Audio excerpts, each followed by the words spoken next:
Today we are going to see. What if Bella's mate was Dmitri, not Edward?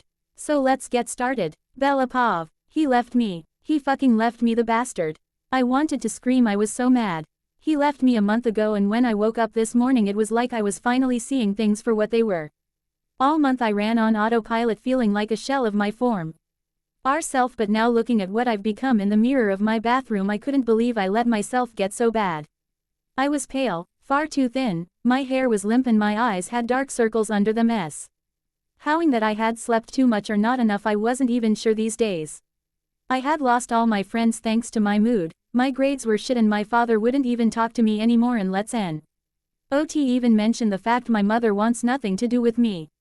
He not only took himself and his family that I loved away from me, he took me with him and everything I cared about. All for what? To keep me safe. He could have changed me if he cared about my safety, but no, he didn't want to take my soul. What a crock of shit. He's such a self-righteous vampire. I mean, come on. From where I'm standing he has it good. He's an immortal, beautiful creature. What's not to like about that? Well, fuck him and the Cullens. I left out of the house and got into my truck, driving until I made it to the Cullens' house. Standing outside, I looked up at the large house that looked to have been empty for years and ignored the pain of the memories I had here and the ones I had hoped to make. Stomping up the steps, I took the crowbar that I got from my truck and with a yell of anger I smashed the windows alongside the door until I was able to reach in and unlock it, cutting myself a little in process, but the pain didn't register. I was too pissed and running on adrenaline now. Making my way inside, I walked around for a moment downstairs. There were sheets covering the furniture and no signs of the mess that was left over from the birthday party. I didn't even want that, ruined everything. With a new surge of anger I went to work. I wanted to destroy everything here. Even though I knew they could buy it back, I still wanted to make a statement. I was so involved that I didn't notice I was being watched until a while later. Dmitri Pav. I fucking hate having to check up on these poor excuse for vampires. But since Arrow hasn't heard from Carlisle in a while, he was getting worried they were up to no good, so here we are. Jane, Alec, Felix and I driving up the long driveway they led to the Cullens' last known whereabouts. Looks like we got company, Jane said, pulling my thoughts away and towards the old beat-up truck parked in the driveway. Getting out, we could tell the visitor was human and D was doing quite the damage on the inside. Speeding into the front door, we stood there in stunned silence at the petite human taking a crowbar to the Cullens' belongings, yelling and screaming things about betrayal and being left behind. Looking her over, I could see she was a beautiful girl, but she had let herself go a little. Taking a deep breath, I gasped, causing my other guard members to look at me in question. My mate, I whispered to them, and their eyes widened in disbelief, knowing how long I had been searching for her, and here she was in the home of the vampires we were sent to look in on. See, when a male vampire finds his mate, whether they be human or vampire, they know right away by their scent, a scent unique to only them. She may smell good to others, but to her mate she's unbelievable and irresistible. Damn, she smells good, I heard Felix comment, and I gave him a low growl in warning. She was mine. Rolling his eyes at me, he replied. She's bleeding too, he said, ignoring my growl, but I know he got it. He had the same protective and possessiveness with his mate Heidi. It was natural for the male to be extremely possessive of their mates, and once the female is turned, they too take on a possessive nature with us. It's our natural reaction. Turning back to my human, I too saw her hand was bleeding slightly and there was blood on the window by the door where she reached in to open it after smashing out all of the windows. Smirking at her feisty nature, I cleared my throat to get her attention. Snapping her head in our direction, her eyes widened and she groaned. Great, more vampires. Just what I need, she whispered before turning her back to us and climbing the stairs, smashing things as she went. She knows, Alec commented, and I nodded. From what I gather, the Cullens must have had some kind of relationship with her before they left, and she must have found out from them. From the looks of it, she took their leaving pretty hard, I replied, and Jane snorted. You think? Look at this place, she said before a large vase came flying over the balcony and smashing in front of us.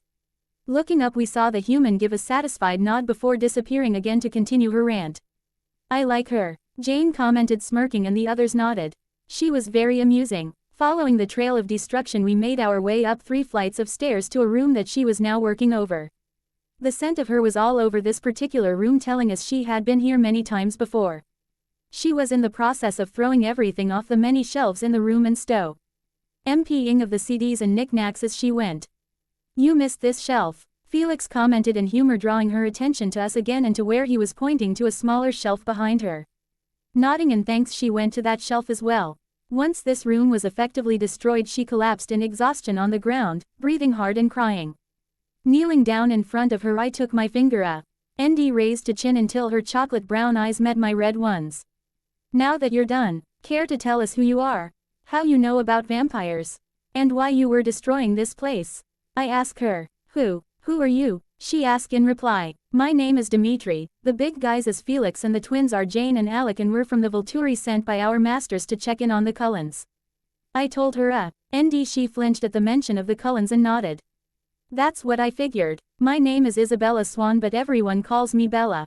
I dated Edward Cullens since I first moved here a few months ago.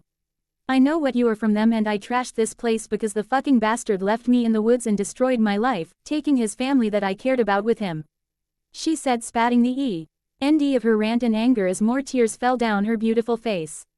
Glancing over to Jane, she nodded before going out of the room to call Master Arrow to explain what we found as I turned and took my human into my arms to calm her down. Are you going to kill me now? She whispered and I chuckled. No, but you will have to come with us back to Italy to see the masters.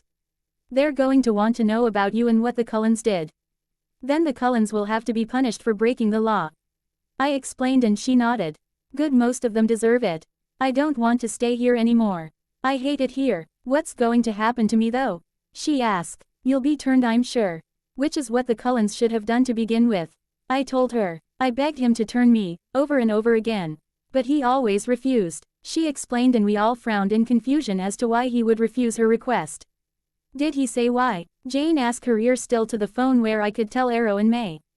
The other two masters were listening on the other end. Kept saying some shit about not wanting to ruin my soul. She replied and we all scoffed at the idiot. Arrow says we bring her. Jane replied after hanging up the phone. Nodding, I stood with Isabella in my arms. Come my little human, time to go, I told her. You human? She asked and I smirked. That's a talk for later, but yes, you belong to me. I told her but didn't give her further explanation as we went to the car quickly and sped off toward the airport. The plane ride home was quiet. I made Isabella or Bella as she asked us to call her. Eat and then she went straight to sleep for most of the ride. It's so strange to have a human comfortable enough around us to sleep for hours. Jane said and the others nodded in agreement. I have a feeling we're going to find Bella to be a very strange human indeed.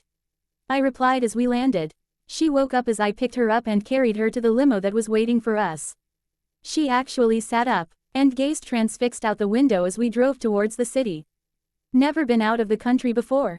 I asked her and she shook her head, eyes never leaving the beautiful countryside. Wow, she whispered when we pulled up to the castle and I smirked at the wonder in her eyes that were lifeless when we first met her at the Cullens' home. Walking towards the throne room, she radiated nervousness. And I laid my hand on her low back to try and calm her some. Not that it worked. Calm yourself, pet. We're not as bad as people make us out to be. Well, at least not to people that we like. I told he. And she nodded as Felix pushed open the large doors and we moved to stand in front of the brothers. Jane and Alec moved to take their places near the thrones while Felix and I stayed near Bella. So this is Bella. Come child, Arrow said from his throne, holding his hand out to her. I gave a low warning growl at him to proceed with caution. He looked surprised for a moment before taking my hand and reading why I warned him. Ah, I see. Marcus. Arrow asked him to confirm her status as my mate.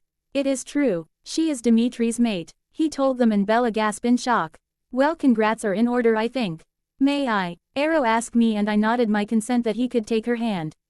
When he did, he closed his eyes for a moment before laughing. Amazing. I have never seen it before. He said and we were all confused. What brother? Keys asked. I cannot read her at all. She's blank to me. Arrow confirmed and Bella groaned. Edward couldn't read my mind either. She mumbled and Arrow was really interested now. Jane dear, could you try? He asked and I growled at that. We mean no harm, just for a second, Dmitri, I want to see how much she can block. That is all, he said and I nodded but shot a warning glare at Jane. Jane gave a nod before focusing on Bella. Nothing happened and Jane huffed. Nothing, she told Arrow, who clapped in glee. Looks like we have found a new member of our guard. If you'd like to join us, of course. He asked and she nodded. Good. You my dear will be an amazing vampire. Now tell me all about your relationship with the Cullens. Please start from the beginning. Arrow asked and Bella told him everything. She held nothing back. She told us about how they met in school, How he saved her twice and how she figured out what he was. How they started dating and she got to know all their family members. Pointing out that Jasper and Rosalie didn't care for her too much because she was human. She told them about James the tracker going after her and how she was bit then the Cullen boy sucked the venom out to stop the change. Which was a huge lawbreaker there. She told us how her birthday party turned into a nightmare when she cut her finger and how Edward left her after breaking up with her in the woods and leaving her to rot with a crazed red-headed vampire on the loose trying to avenge her now dead mate. Then I explained how we found her trashing their house and the masters all laughed at that. Arrow, Keys said in a growl once she was finished with her story that had all of us looking at her in shock. The Cullens had really fucked up this time. I know Keys. Arrow told him. They must be summoned an answer for this shit. Not only did they expose us, but they didn't change this human and went as far as stopping a painful change in order to prevent it. Then left her unprotected, causing even more an exposure risk. He told Arrow, who nodded. Yes, that is all true and they will be dealt with. I just have to decide exactly how. Arrow said, and Keys was pacified for now. Hopefully something good. They deserve it. Bella mumbled and we chuckled at how bloodthirsty she already seemed. She'd be prefect around here. And the human? Keys asked. And I gave him a growl in warning as well. She's mine, I hissed and Keys rolled his eyes at me. Yes I know, but when is she to be changed and by who? He asked. I will be the only one to change her. I told him and Arrow nodded. Of course, of course. Now as to when, I think sooner rather than later, but she needs some time to get to know us first, so when she is turned she will be familiar with us. Since newborns are very unstable in the beginning, having formed bonds beforehand will help with that. I'd say give it a couple of weeks and Dmitri can decide exactly when. Until then he will be her guard so no one slips while she's around. Arrow ordered and I nodded. How does that should Stella? Arrow asked her. Bella, who had been listening with her eyes on the ground, looked up and nodded with a shrug. Doesn't matter to me, she replied, and I frowned at how broken the asshole really left her. I'd have to fix that first. Show her to the room next to yours. Arrow told me and I nodded before picking her up again and running with her towards her new room for the time being. She needed to eat again and sleep before we could talk. And we need to have a long talk about her future here with the Volturi and what she would like to have done to the Cullens. Bella Pav. I awoke feeling refreshed for the first time in weeks. I didn't have any nightmares this time. Sighing, I looked around the room. Demetri had laid me in the night before after my meeting with the brothers. It was a very nice luxury room and the bed was heavenly. Thinking about the past day, I couldn't believe how much my life has changed. When I went to the Cullens' house, all I wanted to do was get out some of my anger, but I ended up meeting the freaking Volturi, who aren't all that bad. Then I was brought back to Italy with where I'll be changed in a couple of weeks. I also found out, according to Marcus, that I am Dimitri's mate, which confused me since I threw I was Edward's mate. Guess I'll have to ask Dmitri about at later and decide how I feel about that. But first, a bath. After my bath, I wrapped a robe around me as I heard a knock on the door. Going to open it, I saw a tall, beautiful vampire woman standing air with bags in her hand and Jane with a tray of food. Morning, Bella. I'm Heidi. Dmitri sent me to give you some clothes to wear for today and to take your measurements for your new wardrobe, she said as they walked into the room. And he sent me in with your breakfast, Jane replied, setting the tray of food down at the small table that was next to the window. Why did he do all that? And what wardrobe? I asked, and they smirked at me. Glad I was amusing them at least. Well, you are human and have to eat.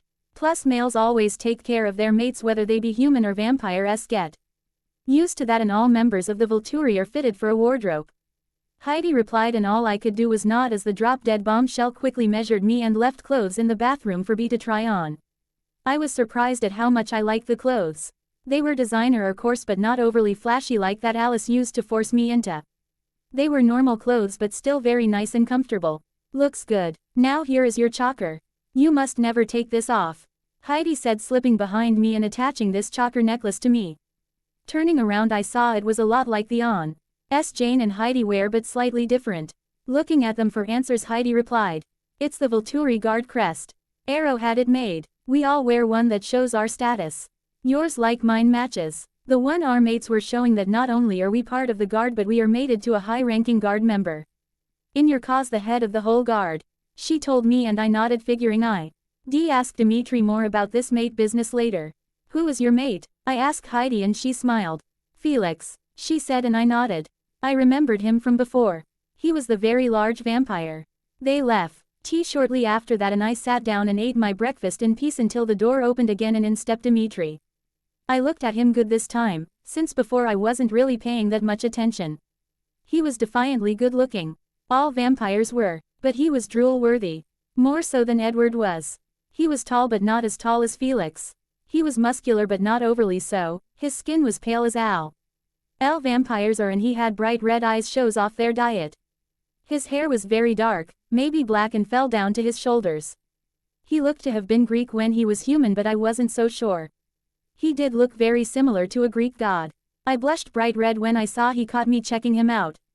Chuckling he sat down at the table across from me. We should talk pet, he said and I nodded.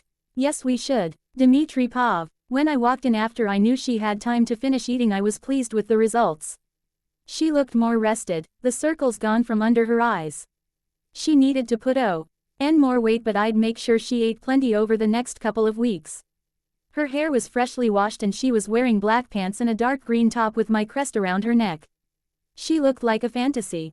I smirked and chuckled as I noticed she was checking me out and I could tell by the lust in her eyes that she liked what she saw. Good, we should talk pet, I told her and she nodded, eager to have her questions answered. You look much better, I told her running my eyes over her body slowly so she could see my interest and I was rewarded with another blush. Lovely, thanks, she said shyly and I chuckled. You have questions for me I'm sure. I asked and she nodded. I gestured for her to proceed. What did Marcus mean when he said I was your mate? How does he know? I thought I was Edward's mate. She asked and I nodded. Marcus has a gift to be able to see bonds between people and their strength. He can tell how loyal someone is to another and if the bond can be broken or not. The bond between mates from what he has said is the strongest and cannot be broken. Not if they're true mates. And no Piccolo, you were never Edward's mate. If you were he would have never been able to leave you and he would not have hesitated to turn you when you ask. When a vampire meets their mate they know immediately by smell. It has a distinct scent created only for them.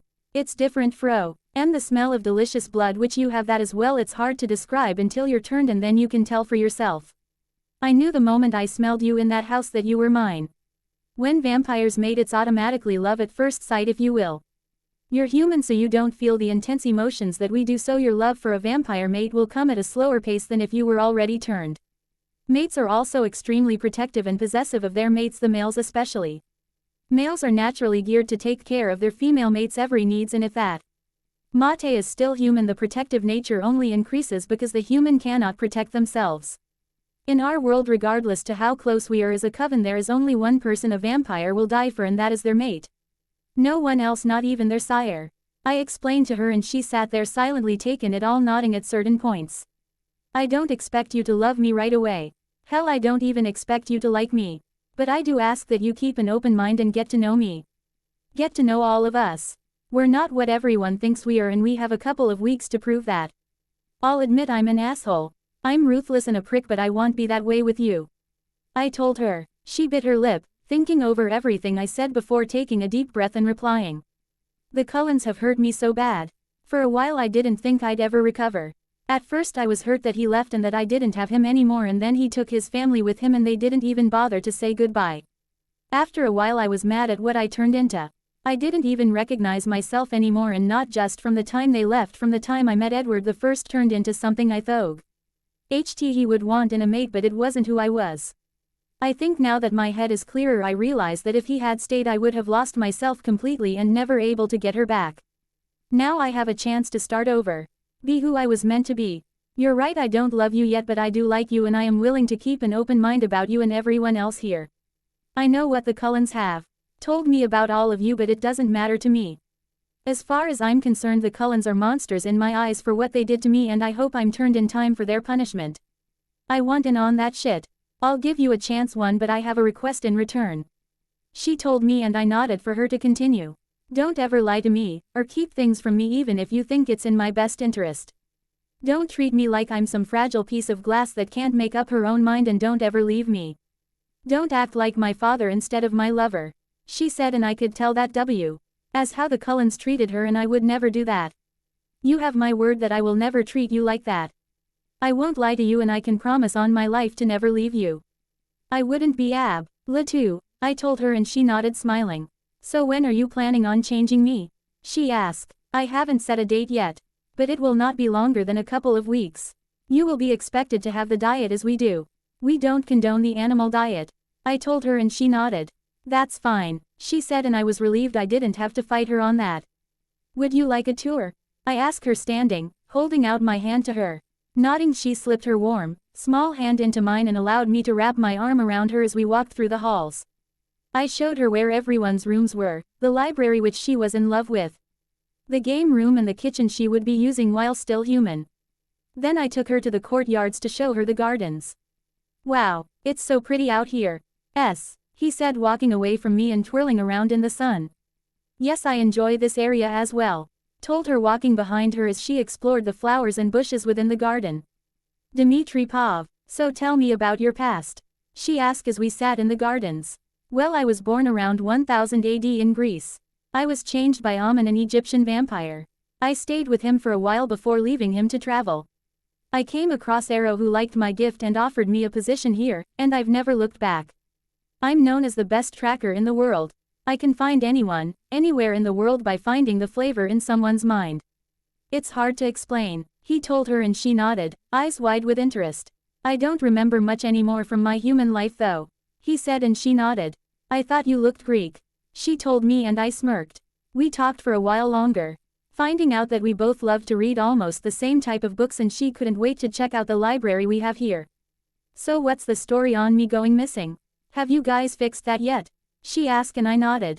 Yes, you had a tragic accident with your truck. That way your family can grieve and there won't be any questions. I told her, and she nodded, a little sad that she would get to say goodbye to her family, but she understood. We're also going to track down the redhead that was after you. Once you're turned, I can't have anyone out there trying to harm my mate, I told her, and she blushed like she always did when I mentioned her being my mate. Will you teach me to fight and stuff once I'm turned? I really want to be part of the guard with you, but I will need training, I think. She asked shyly, and I nodded. Though I will be on pins and needles to have you on the guard, I can't deny you anything. I'll make sure you're fully trained and capable to handle yourself when we go on missions. If you have a gift, which Arrow thinks you will need to train on that as well. I can help you with both, I told her, and she smiled. Excited. Bella Pov. I couldn't believe this place. When Dmitri showed me around, I was amazed. Like I stepped into one of my favorite novels. The castle was fucking crazy. I couldn't believe I was going to live here. How cool was that shit? I listened as Dmitri told me his story. He had been around a long ass time. It amazed me the things he had seen, places he had been. It was so crazy to think about. After our trip to the garden, Dmitri took me to the library and dropped me off. He needed to check on the training of some new lower guard members, and I wanted to start working my way through the shelves in the library. I had been in here for a while and was starting to get hungry, so I decided to try and find the kitchen. I think I remember where it was. It took me a few wrong turns, but I finally made it to the hall the kitchen was located. Slipping inside, I made myself a sandwich and sat at the island eating while continuing to read. Halfway through my lunch and book, the door to the kitchen burst open and a worried-looking Jane and Alec were standing there. Oh, thank God. Jane sighed and I frowned. Oh, what? I asked her, and she growled. We've been looking everywhere for you. Dmitri couldn't find you in the library when he returned from training and was worried someone got you. You can't just run off like that around here, she told me just as Dmitri came burling through the door. I'm sorry. I got hungry and no one was around. I didn't think it was a big deal, I told them. Dmitri waved the other two off before walking over towards me. I was scared that he was angry with me now.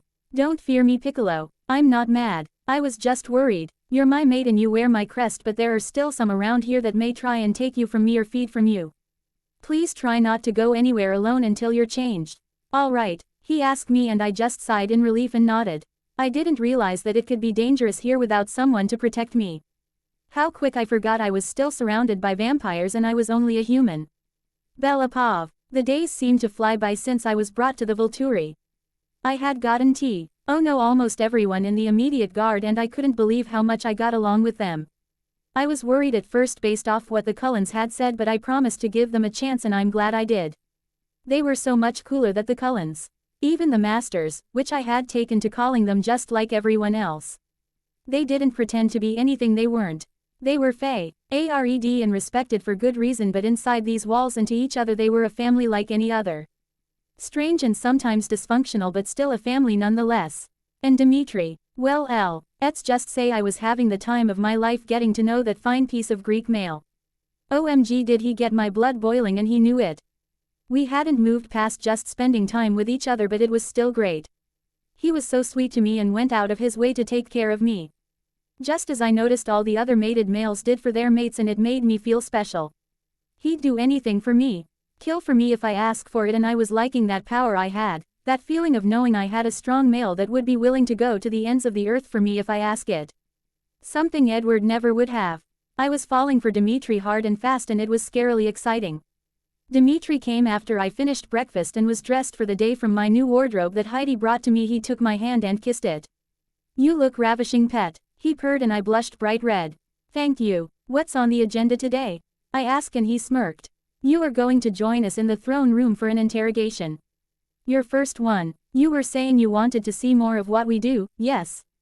he asked, and I nodded. Actually excited to see my vampire in action, making others fear him. It gave me a sick satisfaction that I was mated to someone so feared and powerful. "I will warn you that you may know this vampire.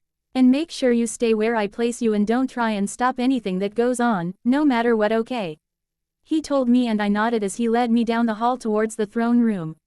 Dmitri Pov. I led my human into the throne room and placed her near where the brothers would be sitting, leaving a kiss to her cheek as I walked away.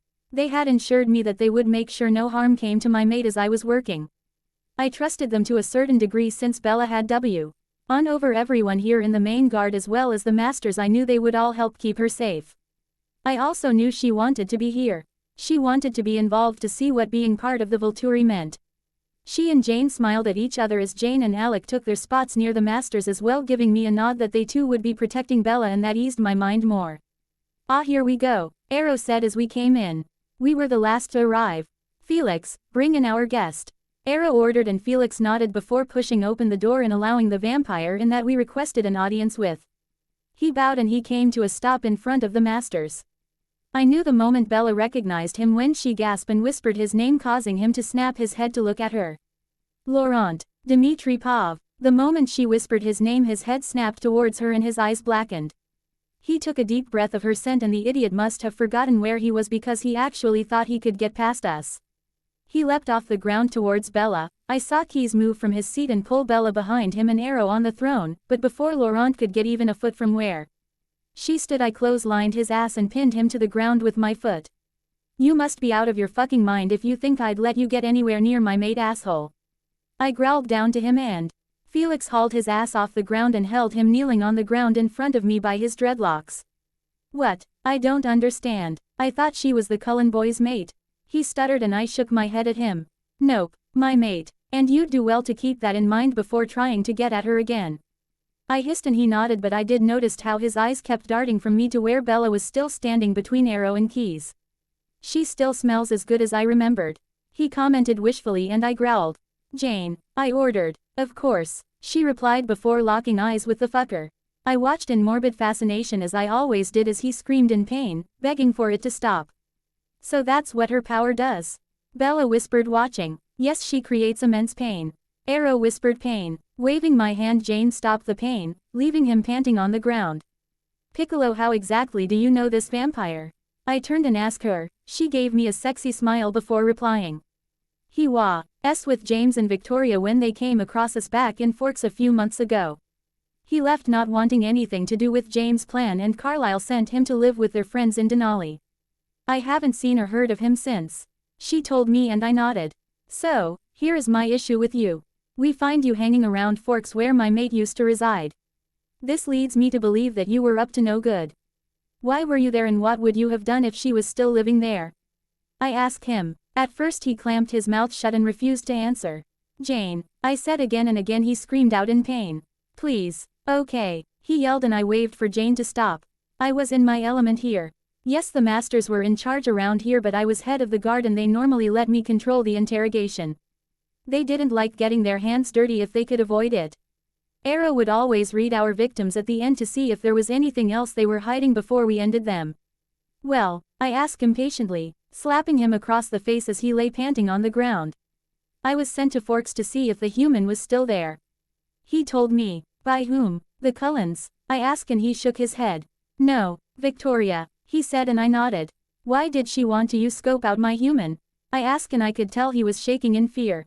Pathetic excuse for a vampire. He said, and I knew he didn't want to give any info to us, but he had another thing coming if he thought that shit would fly here. Your loyalty to this red-headed bitch is going to get you killed. I suggest you give me what I want, and quickly. I'm not a patient man. I hissed. Glancing over towards my human, I wanted to see what her reaction was to seeing me like this. To my surprise, when I looked into her eyes, I was shocked to see her looking back at me with lust swirling in the brown depths. She also gave me a fabulous blush when I winked at her. Turning back to my subject, I saw he had decided to heed my warning. She sent me to Forks to try and snatch the human for her. She couldn't get around the wolves. She thought the seer would be watching out for her, but not me. She wants the human. She plans to torture then kill her. Mate for a mate, he said. A deep menacing growl escaped my chest at the thought of anyone daring to try and harm my Bella. If I may, Arrow said, standing and walking over towards Laurent. Holding out his hand, he reluctantly, with a hard nudge from me, placed his hand within Arrow's. Arrow closed his eyes for a moment before dropping his hand with a sneer. He was planning to help his old friend Victoria with Isabella's torture in hopes of being able to taste her sweet blood. He had grown tired of life as an animal drinker. When he saw that you seemed to be no longer living in Orcs, he planned to drain your father in anger before heading back to meet with the redhead and giving his report, though we stopped him before that could happen. He doesn't know anything of what she may plan to do now, though, as she too is trying to stay out of the seer's radar now that Laurent has told her how all their gifts work. He hasn't seen the Cullens since that initial meeting, but he knows their Alaskan location due to the vampire he's been fucking. Irina is her name. Friends with the Cullens, where Eleazar now lives. They too knew about Bella but left it to the Cullens to handle. You've been a very bad vampire, my friend. And for one as old as you should know better. Arrow told him, tisking, and my anger had reached an all-time high. He was going to die. The look of horror on my mate's face at what Arrow's reviled about him wanting to kill her father sealed his fate. But she's just a human. She's means nothing, Laurent argued, which was the wrong thing to say to me. With a loud growl, I ripped him off the floor from Felix's grasp by the neck, spun him around, and kicked him hard in the back, causing him to drop back to his knees in front of the throne where Bella was watching. Standing behind him with one hand on this head and the other around his neck, I looked to my human, eyes black with anger. She is not just any human, but my human, my mate. She means more than your own life to me and is also going to be the decider of your pathetic fate. I hissed in his ear. Tessero, your call, I told her. I saw her pause to think of what she wanted. Everyone in the room was waiting to see what she would decide. It would determine in their minds how she would fit in with the guard. But I knew my mate. I knew she was more like me than others gave her credit for. Kill him, she said with a spark of bloodlust in her eyes. Oh yes, my mate would fit in very nicely, I thought as I snapped the head off the asshole that dared to even think of harming my human. Bella Pav. I couldn't believe the things Laurent said and then what Arrow added after reading his thoughts. That fucking bastard was going to drain my father. I may not have had a good relationship with him before. I left and he may think I'm dead now, but I didn't want him freaking drained because of me. That's why I wanted him dead. He had to die for what he wanted to do and probably would still do if they had let him go.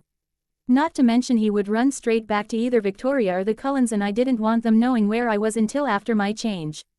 Watching Dmitri interrogate Laurent was not thing I'd ever seen before, and I was surprised at how turned on I got by it.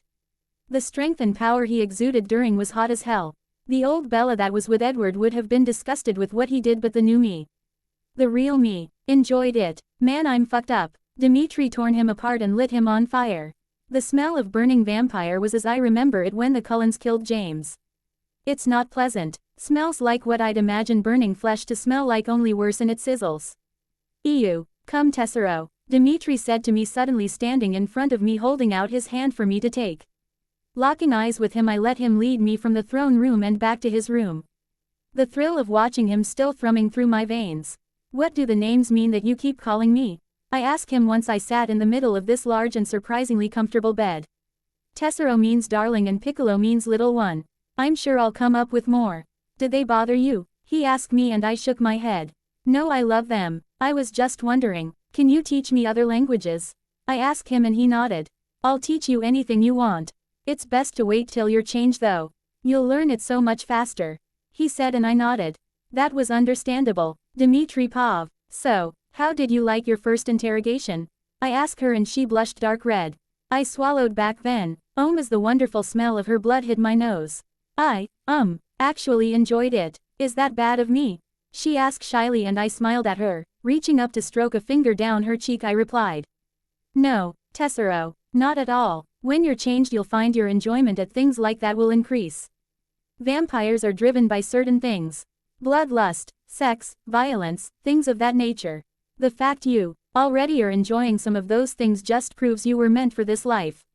I'm so glad I didn't scare you away. I told her and she leaned into my touch with a sigh. Not at all. It was actually really hot to watch. The fact that you willingly killed him because I said so, it's an intense feeling. She said and I smirked. I'd do anything for you, my mate. Anything is yours as you wish it. I told her and she nodded. She surprised me by leaning forward and pressing her lips to mine in our first kiss since I found her. I purred at the feel of her warm soft lips pressing into my own. The smell of her surrounded me. With a groan I took over our kiss.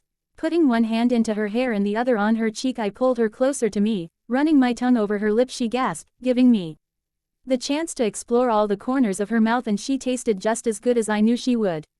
Her moan almost had me losing complete control and taking her right there but I knew it was too soon.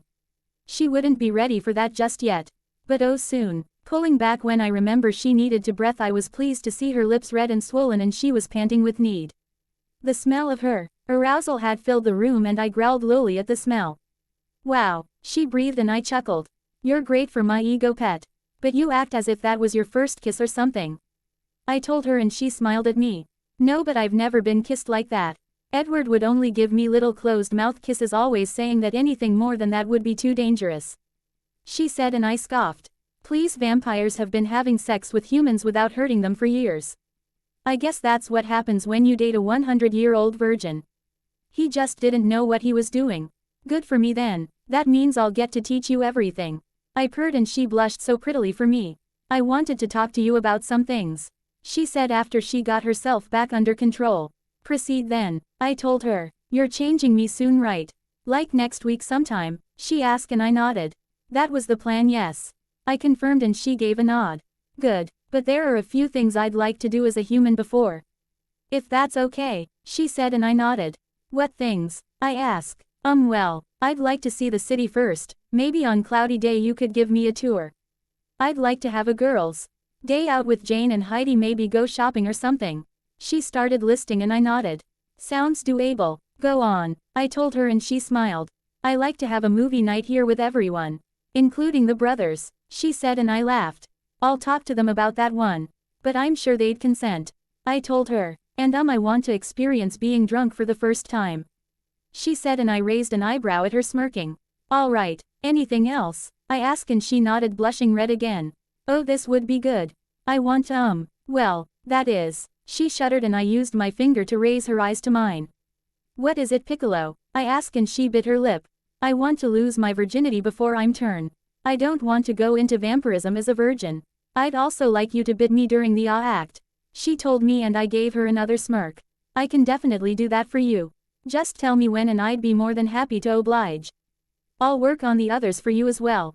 I told her an S. He sighed in relief before throwing her arms around my neck in a hug. Thank you, she said and I just pulled her to me closer and kissed her cheek. I told you already, anything you want is yours. All you have to do is ask. And I meant it. I'd give her the world if she wanted it. Dmitri Pov. She wants to what? Arrow asked the next day when I was clearing Bella's human bucket list with him and making plans. She wants a tour of the city. A girl's day out shopping with Jane and Heidi. She wants all of us, the masters included, to have a movie night. She'd like to experience being drunk once and won. TS to lose her virginity and be bite during. I ran the list over again to him. Keys and Marcus were smirking at me when I got to the end and I rolled my eyes. Assholes. Well, those don't seem to be unreasonable request. You can give her a tour today if you want. It's cloudy out and there's a festival going on. Talk with the girls about the shopping trip. They will need to make sure to keep an eye on her and I want you and Felix to show them for extra protection. I'll agree to endure a movie night with everyone and I'll make these two join in, he said, and the other two gave him a look as if to say he was crazy, but he ignored them. You'll need to talk to the others about the movie night through, I'm sure they'll be fine with it. As for the other two requests, that is up to you. Your mate, your decision. Let her drink, but I'd be there with her if I was you, he said, and I nodded. I'd already planned on that. And are you going to be the one to give her her last request? Arrow asked, smirking, and I growled at him. Keys laughed. I'm sure there are plenty of males here that'd be more than happy to oblige if you don't think you're up for it. Keys taunted, and I growled louder, glaring at him. Hell no. I'd fucking kill anyone that dared think they'd be getting anywhere near her to touch her like that, I said, and Arrow nodded. He was goading me and I knew it. He thought that shit was funny. Well, it seems you have some arrangements to make then, he told me, and I nodded, bowing before leaving. I needed to make some plans. Bella Pav. I was sitting on the bed in my new room, which happened to be Dimitri's room as well. After our kiss, he had requested I move in with him and I accepted. Flipping the page of the book I took from the library, I looked up when Dmitri came in. Get dressed please, he told me, and I sat up looking at him. Why? I asked, glancing down at the athletic pants and t-shirt I was lounging around in. We're going to start, check off your bucket list. We're doing the tour today. There's a festival in town you'd like and it's really cloudy, so today is perfect, he said, smirking. I squealed in happiness and jumped out of the bed, running for the large as hell closet and changing into nicer clothes. Once I was done, he held his arm out for me and walked me out of the castle and into the city. We had so much fun. Oh my goodness. He showed me all the sights. We toured a few museums, visited the local gift shops and bookstores. He bought me anything I seemed interested in, and for once I didn't complain. I was starting to get used to him taking care of me and it made him happy, so I just went with it. The festival was nice too. I ate a lot of food I had never had before and even made Dmitri try some Italian ice, which he threw up later, but hey, at least he tried it right. By the time we made it back to the castle, I was exhausted. All I wanted to do was fall out on the bed asleep, but I took a hot bath while Dmitri joined the others for a feeding. Once I was done with my bath, I crawled in the middle on Dimitri's large bed and fell asleep instantly with a smile on my face. It had been a great day. Dimitri's Pav. So how was it playing tourist with your human today? Felix asked as we all waiting for Heidi to bring in the crowd of people we'd be dining on tonight. It was actually fun. She enjoyed herself. That's all that matters, I replied with a shrug, and he nodded. So I hear we're having a movie night tomorrow night after the GIRSL get back from shopping, Felix asked, and I nodded. Yes, that's one of the things she wanted to do before she's turn D, and I plan to give it to her, so if I have to drag your ass down there I will, I told him, and he laughed. Nah, you don't need to do that. I like your human, so I'm game. Plus I actually like movies, he told me, and I nodded. After that, Heidi came in and it was eating time, so we slipped into bloodlust for a while. I couldn't help but think about seeing Bella feed for the first time. I couldn't wait. When I was done, I slipped into my darkened room, only lit by the moonlight coming in from the open balcony window. I showed and changed quickly before going over and gazing at Bella as she slept. She was beautiful, even asleep. I ran a finger lightly down her cheek and smiled as she leaned into me. Hey, she said, opening her sleepy eyes. Hey Tessero, I didn't mean to wake you. Go back to sleep, I told her, and she nodded. How was your dinner? She asked, and I chuckled. Such a strange human. Good, I told her. Join me, she said. What? I asked, and she scooted over some. Lay with me, if you want, that is, she said, and I nodded. Making sure she was wrapped up, I wrapped my arms around her and pulled her body into mine. She sighed and relaxed into me and was out in minutes. I held her all night. Something I had actually never done. I had never ever in all my years held a woman, not even after sex. Yes, I have had one-night stands through the years with humans and vampire women, not anyone in the guard, but with random women. I always left right after, never staying around to cuddle or hold them. That was always too intimate for me. Something I felt should be reserved for my mate, and I was glad I did. It was an amazing feeling to just hold her, breath in her scent all night. Bella Pav. I woke up the next morning feeling very refreshed. Also, Dmitri was still there holding me, planting kisses along my neck. Tilting my head to the side to give him better access, he chuckled. You do realize you're baring your neck to a vampire, right? He asked me, and I shrugged. What can I say? I like to live on the edge, I told him, and he laughed. Come pet, you need to have breakfast and get ready before your shopping trip today, he told me, and I nodded before reluctantly leaving the calm, FY bed and heading to get ready while Dmitri went and got my breakfast. When he returned he sat with me on the balcony overlooking the city as I ate. "You'll be following us around too, right?" I asked and he nodded. "Figures. Yep. No way am I leaving your care to anyone. Not even people I may trust," he said and I nodded. "Plus Felix will be with me. He doesn't like Heidi leaving without him either," he said and I nodded. At least it wasn't just me that had a protective mate. Soon a loud knock on the door had me jumping out of my skin and Dmitri growled as he snatched open the door. "Damn it, you scared the shit out of her with that fucking obnoxious ass knock," he hissed to Felix who was on the other side smirking at me. "Idiot. Sorry Peaches. Didn't mean to scare you," he told me and I rolled my eyes. "The girls are ready," he told us and Dmitri nodded. "Come Tessero," he told me holding out his hand. Taking it they led me to the entrance of the castle where Jane and Heidi were waiting. "Have fun," Dmitri told me kissing my cheek. Nodding I followed the girls outside. "So where to Bella?" Heidi asked and I shrugged. "Not sure. I don't really know much about the shopping in this area," I told them and they nodded. "Well just take you to some of our favorite places," Jane said and I nodded smiling. I may not have really cared for shopping before but I really just wanted this GI.RL time to get to know Jane and Heidi and what better way than doing something they enjoyed. "Oh Bella you should try this one," Heidi told me an hour later. We had made our way to a lingerie shop that had me blushing non-freaking stop. Especially since I knew Dmitri and Felix were nearby somewhere and that made me even more embarrassed. When I saw what they were holding I about died. "There's no way in hell I can pull something like that off," I told them and I knew I had turned permanently red. They were holding up something that looked to be made for a Playboy model or some shit. It was a hot red teddy with matching thong panties, garters and socking. Hell no. Oh come 1B. Don't be a pussy. You're going to want to seduce your man when you're ready, so why not give him something special? Besides I happen to know his favorite color is red," Heidi pointed out. Damn her. "We're not leaving until you try it on," Jane said putting her hands on her hips. "Fine," I huffed snatching tea away from Heidi and stomping to the dressing room. Mortified I slowly worked on trying it on.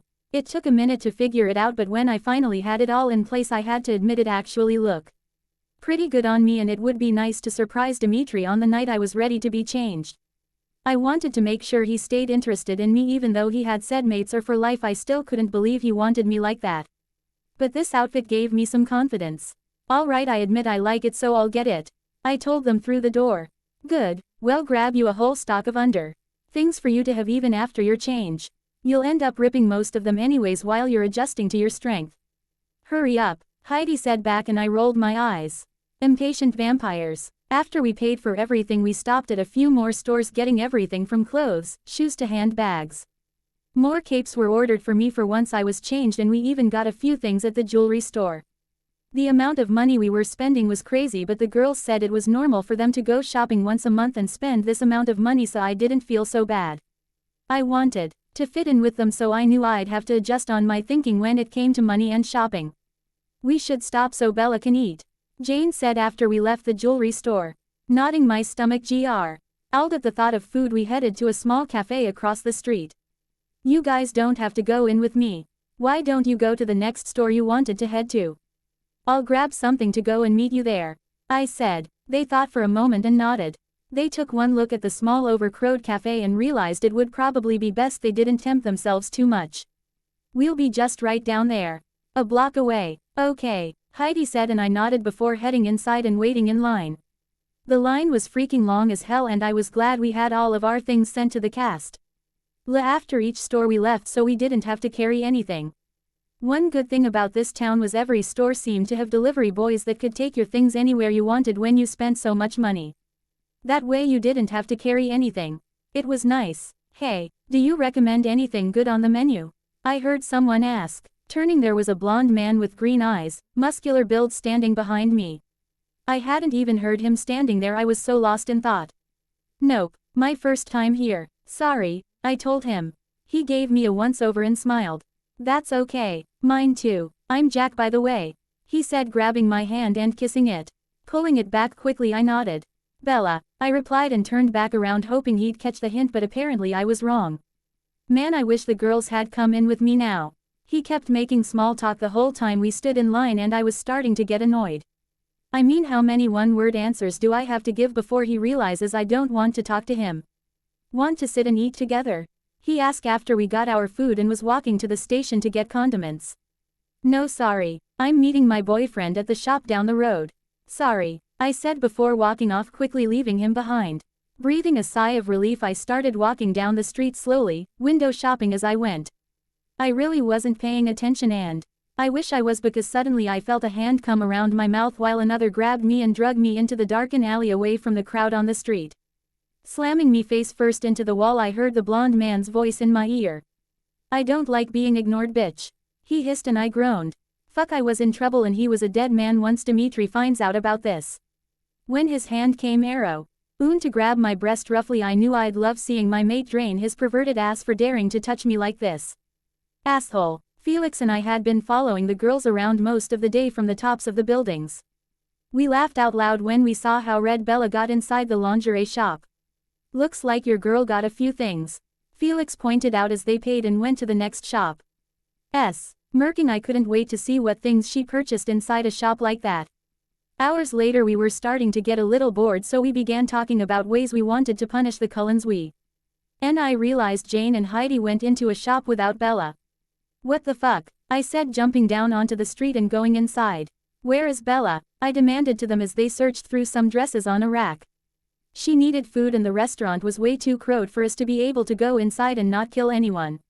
So she said she'd take it to go and meet us here. Jane said, not looking up from where she was looking through clothes. Most people didn't know to look at her, but the pain goddess was addicted to clothes. What if something happens? I demanded. Easy there, lover boy. I'm sure she's fine, Heidi said as Felix followed her around checking out things she wanted to try on, giving his perverted opinion as they went. Felix and I stayed with them for a while so I could make sure Bella got there okay. After about 40 minutes I started to worry and I had an uncomfortable feeling in my chest that made me reach up and rub it unconsciously. What's wrong? Felix asked when he saw me.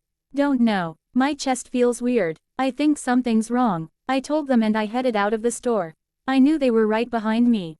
We made it to the cafe the girls left Bella at and she was nowhere in sight. Fuck, I hissed as I scanned the streets to any sign of her. The others doing the same. When I didn't see her I closed my eyes and concentrated on my gift. Feeling the familiar scene, of Bella, I turned and followed at a human pace trying to locate my mate. Dmitri, I heard her choked yell for down the alley. Running fast this time I rounded the corner and saw red, fierce anger seeking into my vision. A blonde human bastard had my Bella pinned face first into the brick wall and was tearing at her shirt while she tried to fight him off. This fucker was a dead man. Don't let anyone come down here, I ordered the others as I ran at the man. You motherfucker, I said, giving an inhuman growl. I grabbed the man by the back on the neck and threw him across the alley, causing him to hit the wall and slide down, groaning in pain and cringing in fear. I saw out of the corner of my eye Bella had slid to the ground and was holding her ripped shirt closed as she watched. I saw Felix reach for her and I growled at him. Don't touch her, I told him. He nodded, holding his hands up in surrender, and backed away slowly. Sorry Peaches, he's in full-on mate protective mode.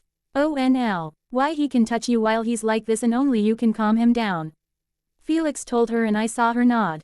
She stood leaning against the wall, one hand still keeping her shirt closed.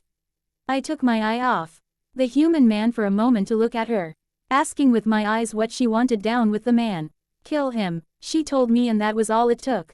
I flew at him. His scream was cut off as I sank my teeth into his neck. Feeling it parting like melted butter, I drained him of every last pathetic drop of blood. Once I was done, I stood with my back to Bella, wiping my face off, afraid to turn around, afraid she would see the monster I was. Trying to get myself under control, I realized the monster inside me would not calm until I knew my mate was safe. This was not something I had ever felt before, ever experienced, and I wasn't sure how to handle it.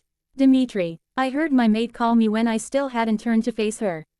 Turning, I flew in front of her and ran my eyes over her body. Her hands air scraped and bleeding from clawing at the brick wall, and her face looked to be bruising, and I felt my body shaking with anger again, unable to calm down. It's okay Dmitri, I'm okay. You saved me, she oofed and reached up to cup my face in her hands.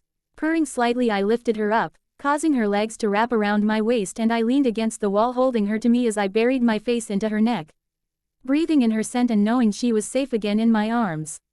Everything in me was screaming to claim her and make her mine fully, but I knew she wasn't ready for that yet and I wanted to respect her wishes and let her tell me when she was ready. I heard the others moving around behind me and I knew they were clearing out the body for me and leaving me alone with my mate. She was the only one that could get me calmed down right now. Anyone else I'd only view as a threat and could get hurt. It's okay, she kept saying, running her fingers through my long black hair, and the tension slowly started easing from my body, causing me to full out purr at her caress. Pulling back some, I took her face into both my hands and pulled her lips to mine in a deep passion-filled kiss, needing to assert some kind of dominance after seeing my human in danger. She kissed me right back with fever, moaning when my tongue entered and began tasting every inch of the inside of her lovely mouth. When she needed to breath, I pulled back, bracing her still against the wall with her legs wrapped around me. I took both her hands into mine, running my tongue over the scraps, letting my venom heal her wounds, both of us panting at the act. There was nothing I could do for the bruise, so I just kissed it and hugged her to me for a while longer. Once I was sure I wouldn't kill anyone else, I let her slide to the ground and gave her my cape to put on since that asshole had ripped her shirt open. "Are you okay?" I asked her and she nodded. "Yes, I'm sorry. I didn't mean for that to happen," she said, and I put a finger to her lip to shut her up. "It's not your fault. There are many types of monster in this world, even among humans. And you just happen to attract them all. I'll always come for you and save you no matter what," I told her, and she smiled. Nodding, I let her climb on my back and I jumped to the roof on the building before making our way back to the castle and away from the dangers a human could find in the outside world. No more leaving the castle for her until she's turned. I won't have anyone hurt her again. Dmitri Pov. Once we arrived back to the castle, I ran quickly to our room so Bella could wash and change. She smelled like that human and she needed to wash it off so I wouldn't get hostile again. I only wanted to smell myself on her, no one else. As I was waiting for her to finish her shower, I heard a knock on our door. Opening it, Jane, Heidi and Felix were standing cautiously outside. "How is she?" Heidi asked, and I glared at her. "She's fine now. Good thing I went searching for her, or she may not have been. You have to be more careful with my mate when I entrust her safety to you," I hissed, and they all cringed back in fear. "We know. We're so sorry. We didn't think anything like that would happen. We're so sorry," Heidi told me, and Jane nodded in agreement. Sighing, I gave a nod. "All right, just next time don't let her out of your sight, God. And make sure everyone is ready for the movie night in an hour and no arguments from anyone," I said before shutting the door just as I heard the shower turn off. About 30 minutes later she appeared, high, dry and dressed in comfy clothes, smiling at me. The bruise on her cheek was showing slightly, but I ignored the anger that wanted to rise again. The man was dead, I didn't need to worry. But honestly, until she was turned I'd always worry, and even after I'd still worry. "It's what mates do." "Ready?" I asked her and she nodded. When we got to the movie room, everyone was there, even the master, all smiling as Bella entered. They all knew what happened today, so it was apparent that no one wanted to make Bella upset or piss me off today, so they put up no fuss about having to watch movies together like humans. Bella had a great sense of humor and decided we were all going to watch all 3 Underworld movies. I had to admit we all had a blast making fun of Hollywood's version of vampires. "What a crock of shit," Keys yelled out. "Do ring the part where the Lycan mated with the vampire and got pregnant." He hated wolves and he was apparent every time he cheered and laughed when one was killed on the screen. I spent most of the time just watching Bella smile and laugh, joining in on the conversations going around about the movie and joking right along with the others. She fit in perfect and I loved seeing her smile. God, I was fucking whipped already.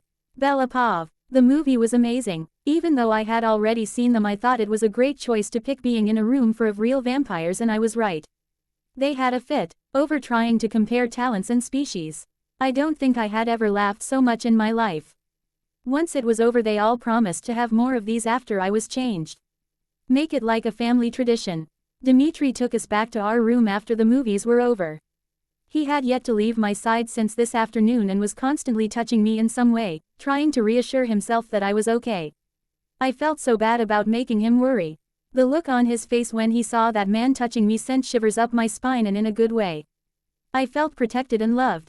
Watching him drink that asshole dry was the hottest thing I had ever seen. Edward never acted that way when we were together.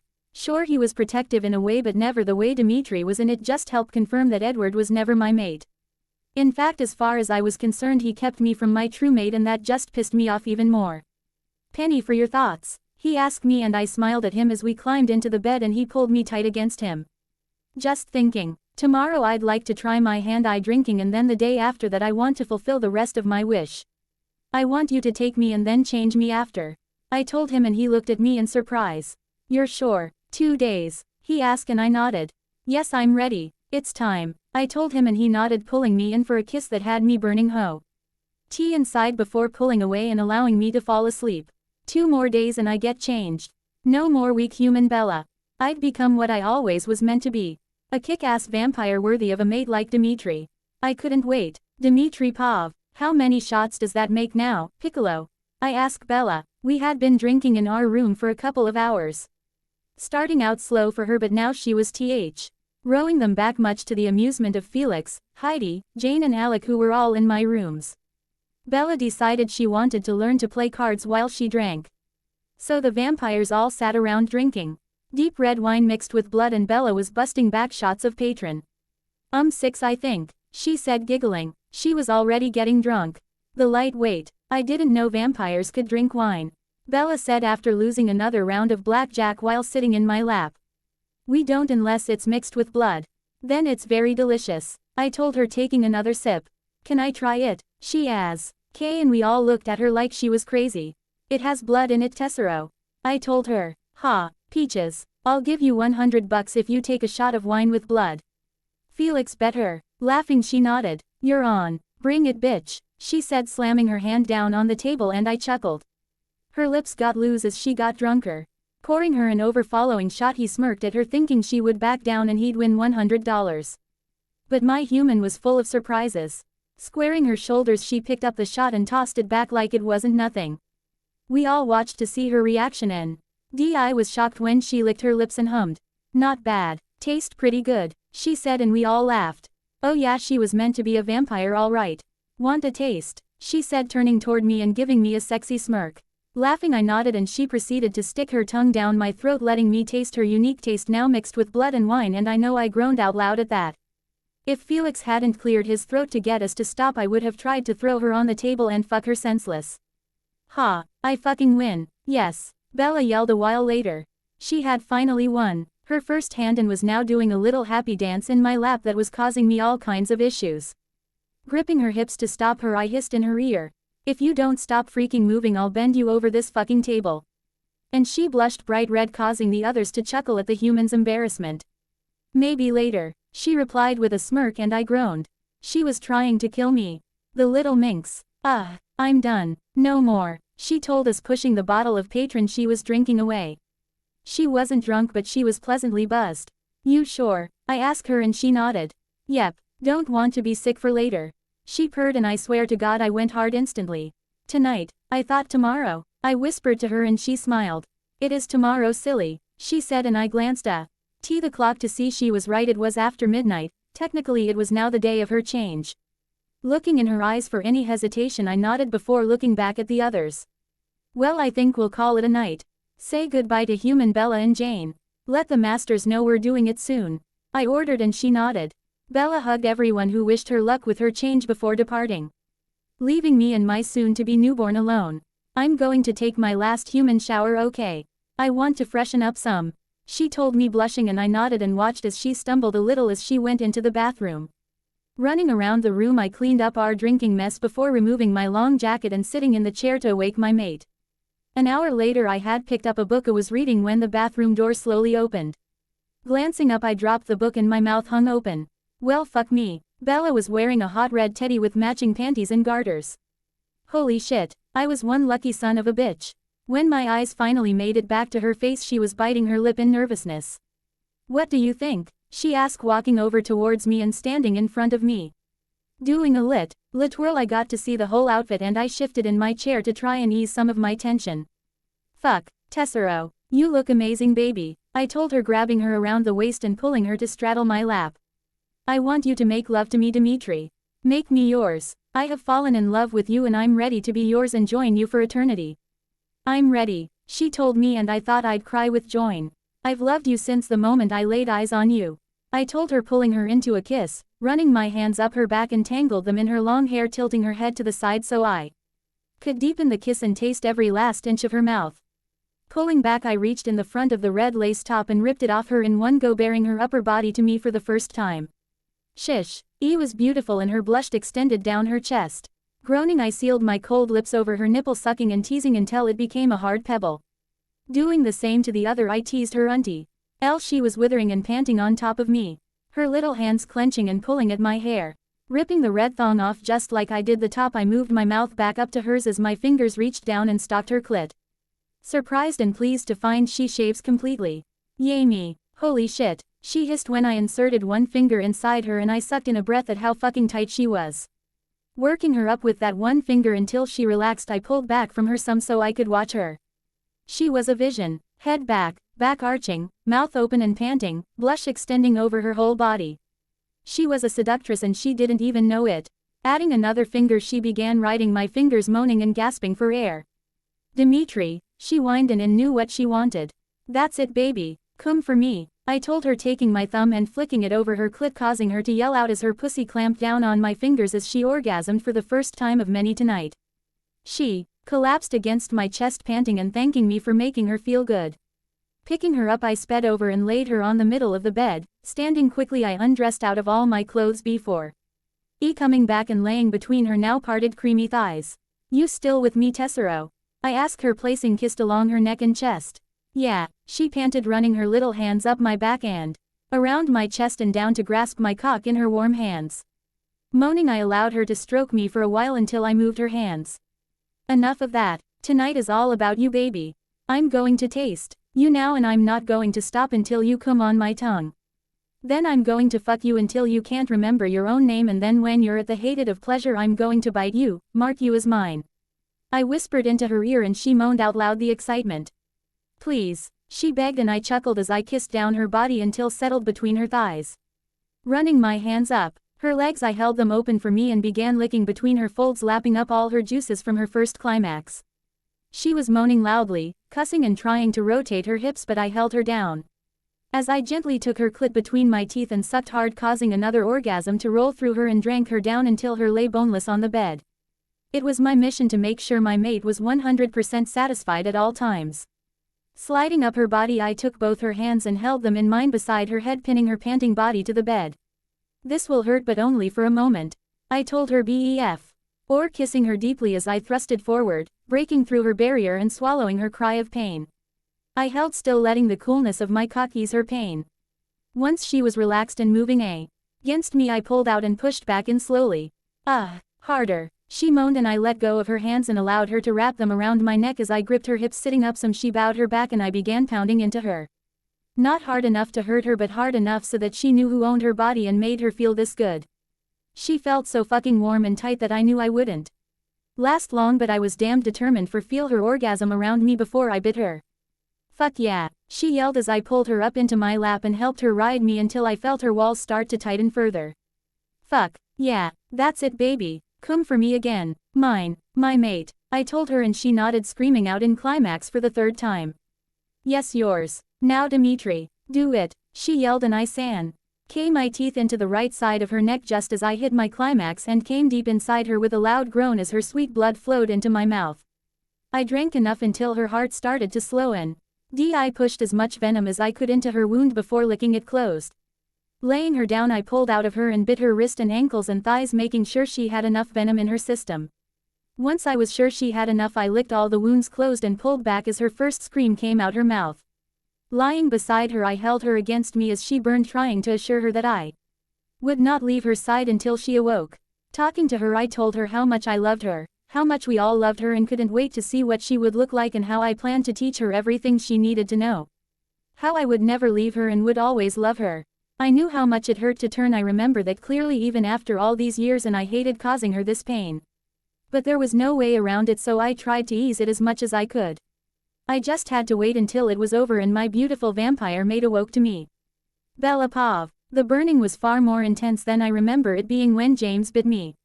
Maybe because I was also feeling the other's injuries I had at that time, or maybe because I had more venom running through me right now. Whatever the reason, I knew it was worse. But it would be worth it in the long run. No pain no gain is what they always say. I keep my lips sealed as I burned. I didn't want to scream. I refused to scream. I didn't want my Dmitri to have to hear the pain I was in. I knew he was already feeling bad because he kept apologizing to me while he held me as I burned. The feel of his cold skin next to mine helped to ground me. He kept whispering for me to remember him, remember my new family and how much they cared for me. How excited they all were that I was finally becoming like them. How amazing I was going to be. Oh, over and over he reported these things and I held on to them. I didn't want to forget anything from the time I had with them while I was human. However, it seems I was going to retain my memories or the Cullens.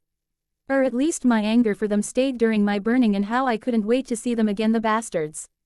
Well, I didn't hate all of them. Jasper was still cool in my mind since I didn't blame him for anything, and Rose never gave me false hope like the others did. She was always forward in her dislike and I respected her for that. The others had some explaining to do to stop me from killing them or having my mate help. Edward the First will never forgive and I can't wait to fuck him up. I could hear the others coming in and out to check on me. Arrow was amazed that I had yet to scream. Howling to him that I was indeed going to be powerful. At least in his opinion. After what seemed like forever, the fire started blazing super hot and with a loud thump I felt my heart give out and stop beating. I stayed still just to make sure it was over, and when I heard my mate's voice telling me I could open my eyes, I did and was amazed at what I saw. Dimitri's paw. She was so strong. My Bella. He never once screamed like everyone else does. She moaned and whimpered a few times and arched her back, but she never screamed. It shocked us all. She was most definitely strong enough to be mine. I stayed by her the whole time just as I promised her I would.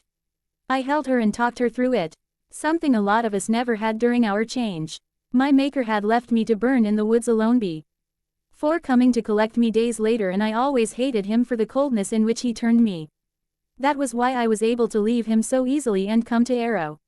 The rumors were that Arrow made me loyal using Chelsea, but that was not true. I stayed because I wanted to be here, and now I'd had Bella at my side and I could never ask for anything more than that. True happiness I had finally found. Her and I'd die before I let anyone take her from me. After 3 days her heart finally gave out and I left her side to stand back, knowing her emotions would be running very high when she first woke. She would be confused and violent and wouldn't know who I was at first. You can open your eyes, Tessero, I told her, and she snapped her bright red eyes open, letting them dart all around the room. She jumped up and growled, crouching for an attack once she saw someone else was in the room with her. Chuckling, I let her growl her little dead heart out, smirking at her. She was stunning. Her hair was longer and fuller, her skin paler. Eyes red, lips deep red, and her body had filled out with curves in all the right places. Oh yeah, immortality suited her very, very well. Calm yourself, I told her, and I saw her about to pounce. Moving quickly with the skill I had her back against the wall, arms and body pinned before she would move to attack. Growling, I got her attention, and she knew who was the dominant one here. Calm yourself, Tessero. You know who I am, I told her, and the nickname seemed to snap her out of her bloodlust anger, and she tilted her head to the side, sniffing me. I lowered her hands to be free, and she brought one up to my face and cupped my cheek. You are mine, she stated when she would smell me on her, and I nodded, bending to kiss the claim mark one left on her neck, and she purred. Yes, and you are mine. My mate. Welcome to your new life, beautiful, I said, and she pulled me into a deep passion-filled kiss that went on far longer than would have if she was still human. Knowing she needed to feed before we did anything else, I pulled back and stroked her cheek. I'm so sorry I tried to attack you, she apologized, and I just smiled at her. No harm done, Piccolo. I knew it would happen.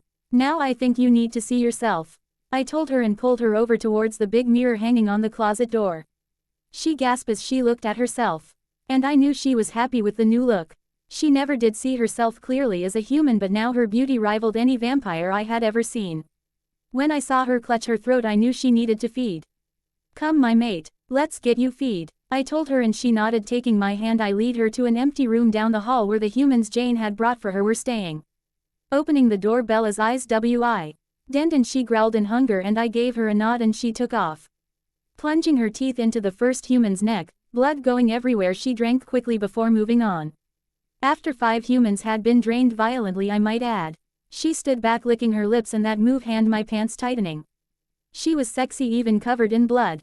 I think I made a mess, she said, and I chuckled. You'll learn to feed neater as you go on. All newborns are like this, don't fret. You look very hot though like that. We should head back to ours rooms and get you cleaned up. I said suggestively, and she was in my arms. Legs around my waist, kissing me before I could even register it. Oh yeah, my mate was hot, strong and very wanton, all for me. My life was good. Dmitri Pov. It took a minute to get back to our room since Bella was latched onto my mouth or neck and caused me to press her in the wall several times on the way back in order to get myself under control. She had a way of making me forget everything when she was touching me like this, and her hunger for me was just as insatiable as her hunger for blood. But I wasn't complaining. It was fucking hot as hell. Shower Tessero, I mumbled with a groan as she nibbled on my neck, and I knew she wanted to mark me there. It was a natural reaction to want to make sure all others knew your mate was taken. Together, she panted out, and I swiftly carried her into the large bath and turned on the shower. Letting her slide to the floor, I quickly undressed the both of us, throwing her bloody clothes in the trash and shoving her against the shower wall, covering her body with mine. I feel, she said, but stopped when I distracted her by licking my bite mark on her neck. Newborns were so easily distracted. Yes, pet, tell me what you feel. I told her, and she groaned. Like I can't get enough of you. Is that normal? She asked, and I chuckled. Oh yeah, I told her, and gasped when she used her new strength to spin us around and shove me into the wall. Rossying my brow to her, I gave her a smirk. I want to try something, please, she said, and I nodded my consent and moaned loudly when she dropped to her knees and took me in her mouth in one swallow. Son of a bitch, I yelled out, cracking the shower wall when I slammed my fist against it as pleasure shot up my spine. I looked down, and she was smiling around my dick, looking up at me, and I groaned, sliding a hand into her hair to guide her movements. When I tightened her hair a little in my hands and pulled, she moaned loudly, and I cursed at how good it felt. So my Bella likes when I'm dominate. Good. That's it, baby. Yeah, just like that. Fuck, I told her, and I groaned as I shot my seed into her mouth, and she moaned at the taste. Panting, I pulled her back to me, picked her up, slammed in to her just as her back hit the shower wall again. We'd need to have it fixed after this. Shit, she cussed, gripping my shoulders tightly as we matched each other in strokes, desperately wanting release. She came seconds later, licking my neck, and I tilted my head to give her access. Go ahead, I told her, and she bit hard into my neck, marking me as hers, letting her venom mix with mine and pulling another orgasm from me quickly. She licked the wound, purring in content like a kitten as we came down from our high. Come, pet, we need to get cleaned and go see everyone else. They're dying to meet the new you. I told her, and she nodded before we washed each other and dressed, making our way to the throne room where I knew everyone was waiting for us to emerge from the room. About fucking time. Damn, Felix said as we entered, and I rolled my eyes at him. Bella flinched a little when she saw how everyone was staring at her, and I pulled her to me in comfort. Oh Bella, you look so good. Heidi aid, breaking the silence, and Bella relaxed some, returning her hug and hugging Jane after. The men were smart and didn't touch her, knowing I'd kill them if they did. It was too soon after mating for me to see her be touched by another man. I allowed Arrow a moment to see if he could get a read on her yet, and he couldn't, so I pulled her back to me. Immortality suits you very well, Bella, Keys told her, looking her up and down, and she nodded thanks to him. I gave him a warning glare to keep his perverted hands off, and he just rolled his eyes at me but nodded his understanding. How do you feel? Arrow asked her, and she smiled at him. Amazing. I can't believe it. It's great, she said before darting away from me and appearing in front of Felix with her hand held out, and he looked at her confused. You still owe me $100, she said, and I howled with laughter as he grumbled that he hoped she would have forgotten that before handing her the money, and she came back to my side, jumping on my back. Training time, she cheered, and we all laughed at how carefree and excited about everything she was. It was nice to have a new personality as refreshing as hers around. She was far more controlled than most newborns, which was also nice. Her first month as a newborn seemed to fly by. She picked up fighting quickly and was able to pin me several times, using her strength to her advantage. We so discovered her power one day during training with everyone. Felix had tried to attack her by surprise, and she sent him flying across the room with her shield. After that, I spent hours every day with her training and testing out her shield. It was actually very powerful. Not only could she shield herself and others from attacks and gifts, but she could use it to wrap around objects or people as a form of attack, even able to rip them apart with just a thought of it once she had them in her shield. She tried that out on a lover-level guard member that we found was betraying us to the Romanians. She asked to try it out, and we were surprised at how she was able to tear him apart painfully. Arrow was most pleased, and Bella was so happy. She said she hoped to have a gift that would make her useful. She was tired of feeling weak as a human and unable to help, but now she was just as strong as Jane, Alec or myself. Today we were practicing again when Heidi came in. The masters want to see everyone in the throne room, please, she said, going over towards Felix, who picked her up and slung her in his arms like she loved him to do. Once we arrived I could tell this was a business call, not family meeting. We have word on the Cullens' whereabouts, as well as the redhead, Arrow said before pointing to Santiago, who had been on assignment, spying.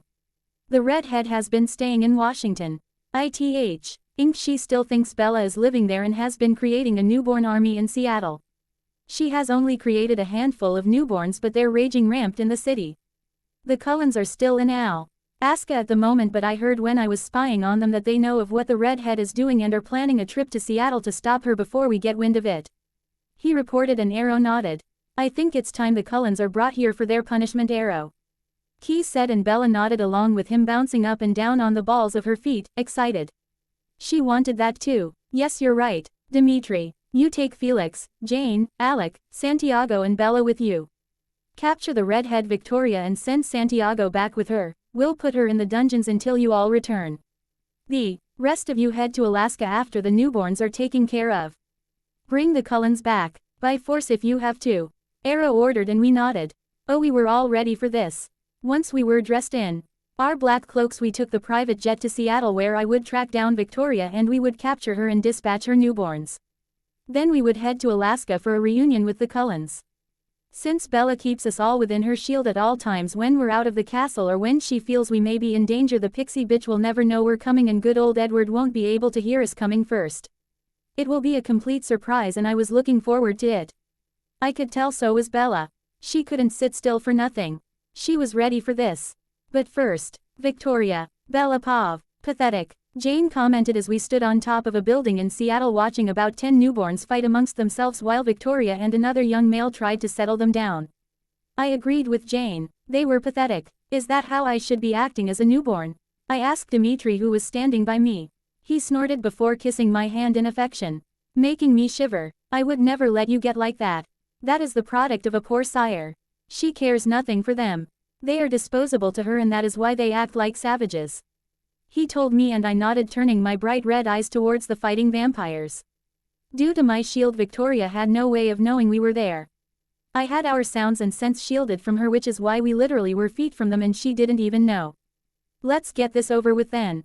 Bella, drop your shield around all of them so they can't run, Dmitri told me, and I nodded, pushing my shield out in a dome-like shape around Victoria and all her newborns. If they tried to run, they'd bounce off my shield. We dropped to the ground one by one and surrounded them.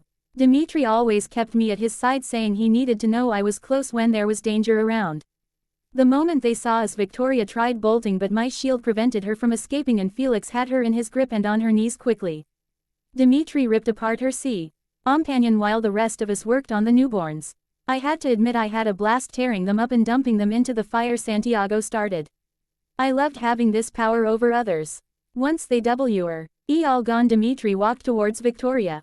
Victoria, you are hereby summoned to the Volturi to stand trial for creating a newborn army and alerting humans to our presence, he told her, and she flinched in fear. I only did it to take out the filthy Cullens and their human pet.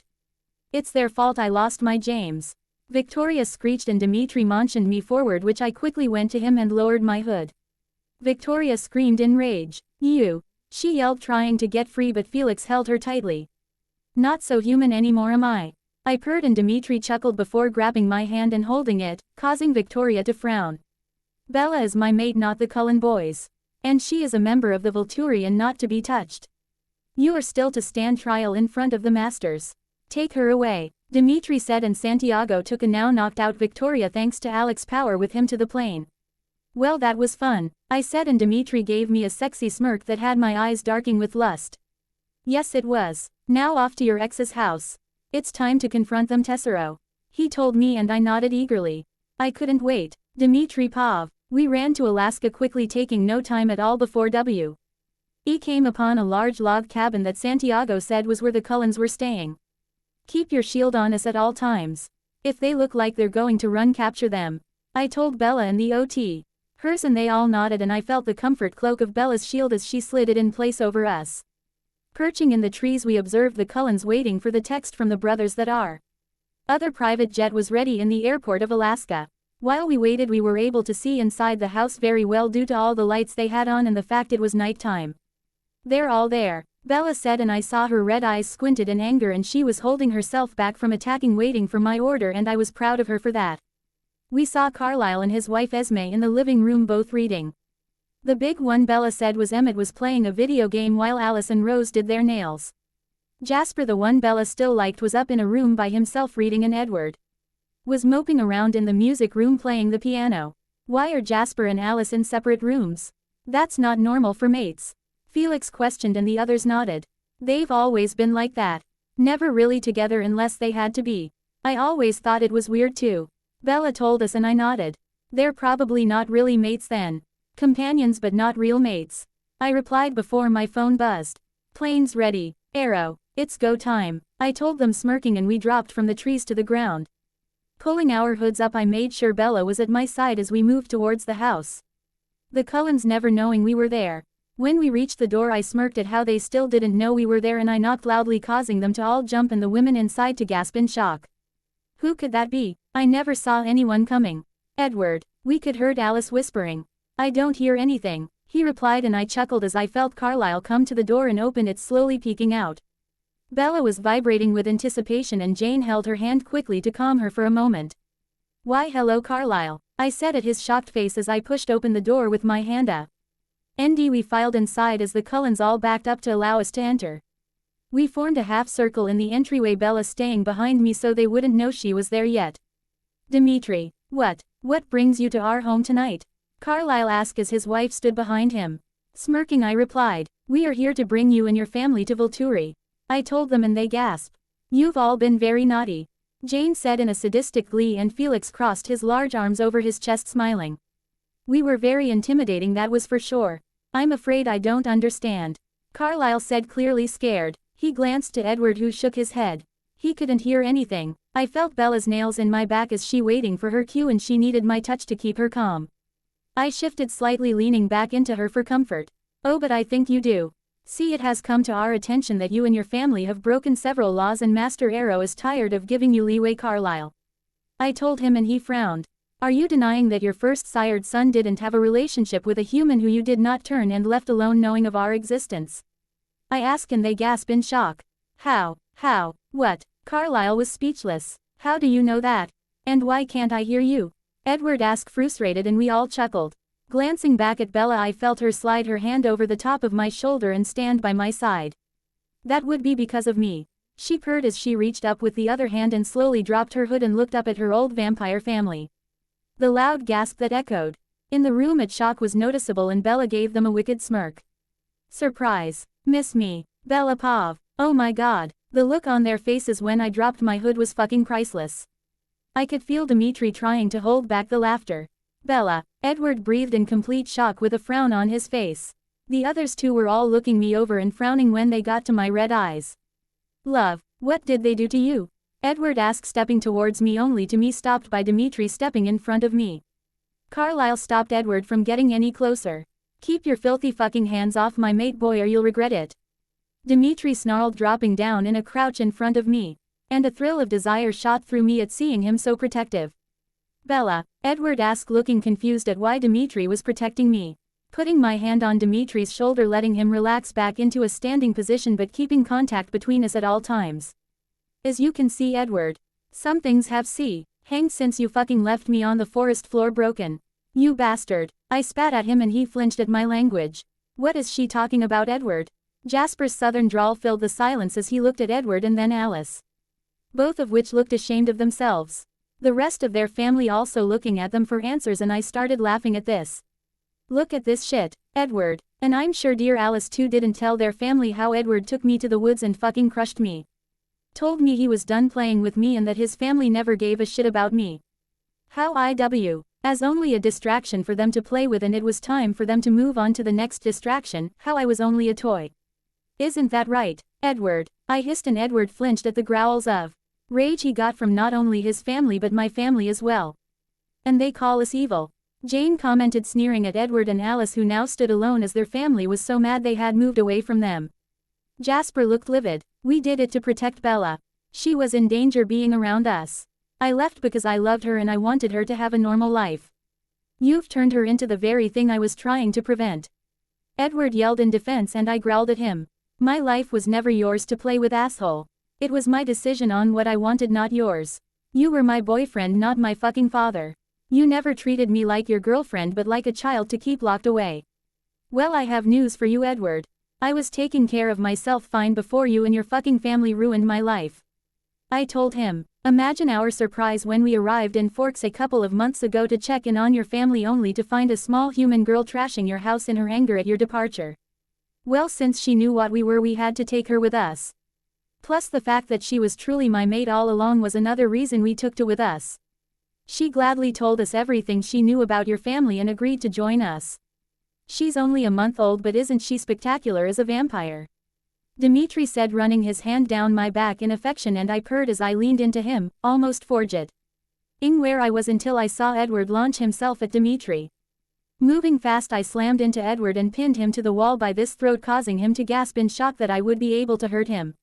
I closed my hand over his throat so hard he started gasping for air.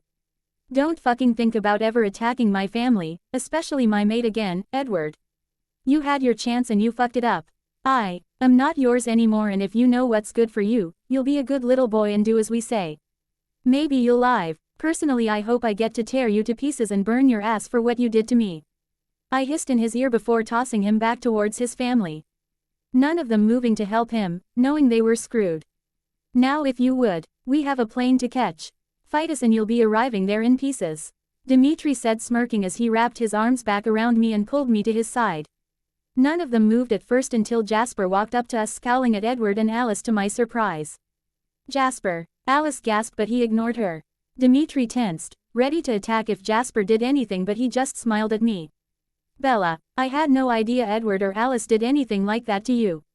I am disgusted with them right now. I never wanted to leave you. After your birthday I took time to myself to try and get back under control, only to find out the family had moved here. Followed and was told that you broke up with Edward because of what happened. I am truly sorry, he said, and I nodded to him. I never blamed you, Jasper. You only did what was in your nature to do. I completely understand that now. But you still need to come with us though. We are ordered to bring you all back. I told him and he nodded, stepping to the side and standing with us as we waited to see what the rest of their family will do. One by one they reluctantly agreed to come with us. Edward tried to run, but Jane had his ass on the ground in pain before he could leave the room, and then he agreed to go quietly. Arriving at the airport took little time. As we reached the plane, the smell of human had me pausing. What's the matter, Tesoro? Dmitri asked when he felt me tense, everyone looking at me now. Moving my eyes to Dmitri, he must have seen how black they were now, and he nodded. She's hungry. Get them on board, we'll be them shortly. Dmitri ordered before taking my hand and walking with me over towards the hangar where the smell of human was coming from. After a quick snack we finally boarded the plane that a lower level guard member was flying. As we sat down, Jane chuckled. Got a little blood there, sister dear? She teased, and I wiped the drop of blood off my lip and smiled. Ops. I shrugged and rolled my eyes at the look on Edward's face. He was disappointed that I drank from humans. How can you drink from humans, Bella? Alice asked, and I groaned.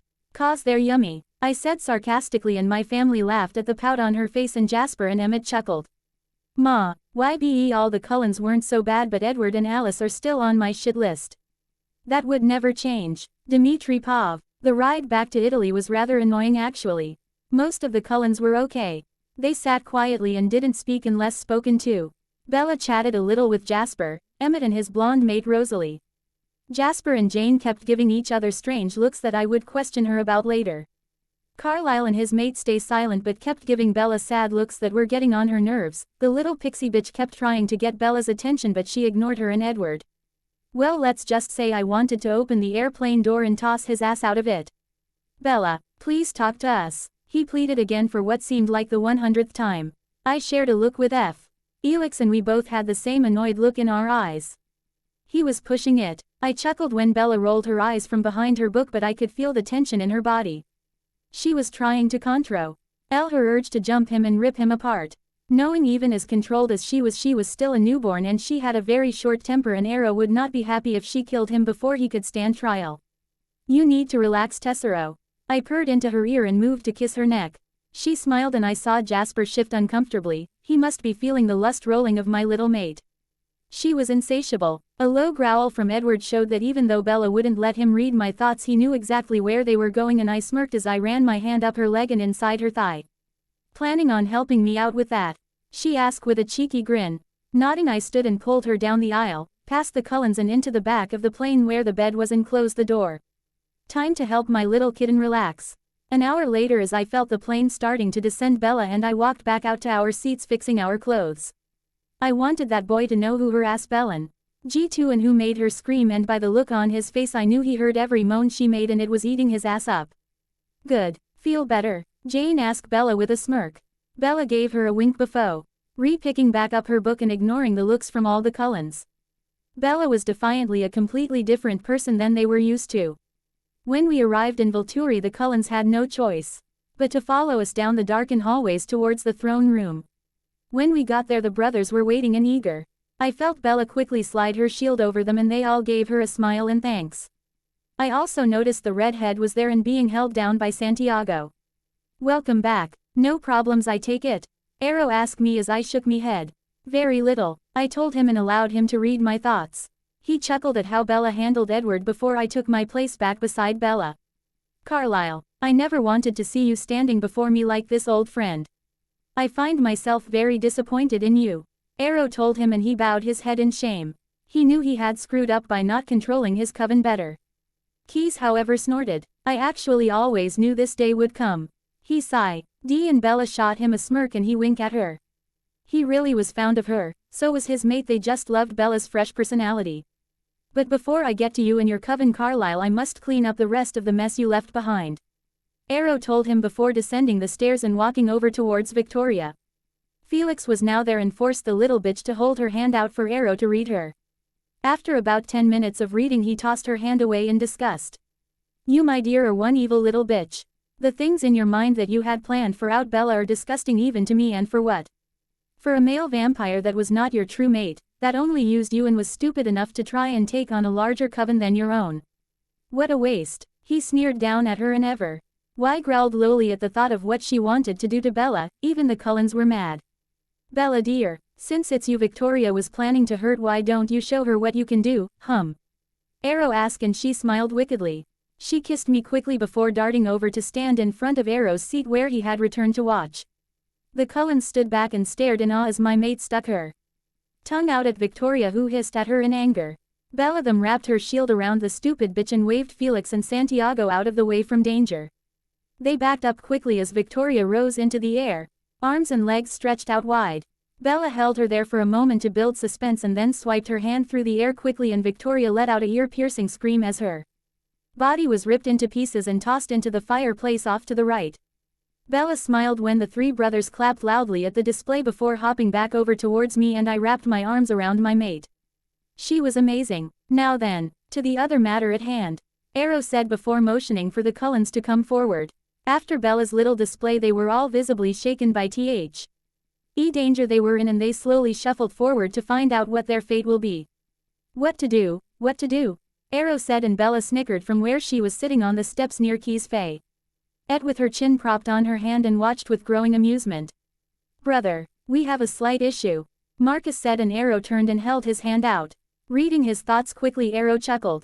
It seems one of the Cullens is actually the destined mate of one of our own, and I think one of the Cullens have been keeping him all to herself, and that is against our laws as well. Haven't you, dear Alice? Arrow asked, and Bella perked up and looked over at Alice, who was trying to hide behind Carlisle. I don't know what you mean, she said, and Bella rolled her eyes. Even I can tell you're lying through your teeth, and I can't read minds, she said, and Keys chuckled down at the newborn in amusement as Dmitri chuckled from where he stood close by. Shut up, Alice hissed at Bella, who just snorted in annoyance. Watch your fucking mouth, bitch, Bella hissed at her, and she jumped in fear and whimpered. Well, are you going to come clean or not? Keys asked, and she shook her head. Jasper had been listening to everything, was not liking what he was hearing. Answer them, Alice. Now, he barked, and she shook her head no and then screamed in pain, and Jane took her down. Bet you didn't see that coming, did ya, bitch? I'd answer her if I was you, Bella said, and Alice panted. Jasper's not my mate is dead, and I wanted to keep him for myself. That's why I allowed the birthday party. Jasper was supposed to kill Bella that day but Edward stopped it. If she had married Edward and she would have had a half-vampire child and the Volturi would have came for us. Dmitri and Jane would have recognized them as their mates and killed us all in anger. I was trying to keep the family together. Alice cried out and everyone stared at her in shock horror. What the fuck? A half-vampire child? How the hell is that ever possible? Bella said, freaking out, and I went over towards her and ran my hand through her hair to calm her. Edward looked pained at the life he had lost and Jasper and Jane looked murderous. It is possible for a human female to have a half-vampire child with a male vampire. The females have never survived the birth through and some of the children we've had to talk out because they can become uncontrollable. Arrow told her and she winkled her nose at the thought and shrugged. Thank God it didn't happen. I never wanted kids, she said before they all saw Jane snap. She flew at Alice and threw her into the wall before dropping her to the ground in pain. How dare you keep my mate from me? All these years I've waited and I thought I was destined to be alone, And now I find out it's because of some fucking bitch that we never met. You are so dead, she hissed as she dragged Alice across the room and tossed her into the wall again. Bella laughed and clapped loudly at the show and Dmitri smirked as Jasper just watched with growing lust as his true mate took her revenge. Jasper, help her, Renesmee called in sadness as Jane ripped Alice's arm off and tossed it in the fire. Jasper smirked and walked over. I think I will, he said, and together they ripped Alice apart and tossed her into the fire. No, Renesmee cried as the Cullens looked on the shook. When ya, Spur pulled Jane into a kiss. Bella whistled loudly in triumph. Hell yeah girl, get it, she called out, and Emmett actually chuckled at Bella and looked at her with fondness in his eyes. Well, Major Whitlock, if you'd like to join us you are more than welcome, Arrow said when they walked back over, and he smiled at Jane. Jasper nodded and took a spot next to Jane and chuckled when Bella gave him a fist pump as he passed her. Well, 2 down, Arrow said, and Bella was shocked when Emmett and Rosalie stepped forward. If it's all right, we would like to join as well, Emmett said, and the other 3 members of the Cullen clan gasped in shock. Why? Arrow asked. Like Jasper, I never agreed with Edward and Alice bring Bella into our lives and argued about it constantly for reasons I'd like to share with Bella in private one day. It had nothing to do with not liking her at all, and Emmett wanted to change her the moment he met her. She reminded him of his little sister from when he was human. One of the only human memories he retained. She died before I ever found Emmett, and he felt guilty about it since, until he met Bella, and it was like looking at a reincarnation of his sister Anna. That's why he loved her so much. We didn't know about how Edward ended it. I never wanted this life and I was jealous of the things Bella didn't realize she was giving up, but that's her choice of course, and Edward was taking her choices from her. I'd like a chance to live without the expectations of being a Cullen, Rosalie said, and Emmett nodded in agreement. Arrow waved them over to check their statements for lies and turned to Bella. They speak the truth. What do you think? Arrow asked, and she shrugged. I'm cool with. I don't have any issues with them, she said, and Arrow nodded and waved them to stand off to the side. Emmett fist pumped Bella as he passed because, well, he was just that cool. And then there were 3. Bella smirked leaning back on the steps, and Dmitri chuckled. She was feisty tonight. Dmitri, I believe you'd like the pleasure of handing out Edward punishment, Arrow said, and Dmitri gave a sadistic smirk and nod. Oh yes, I think I'm going to enjoy this, Dmitri said as he circled around Edward.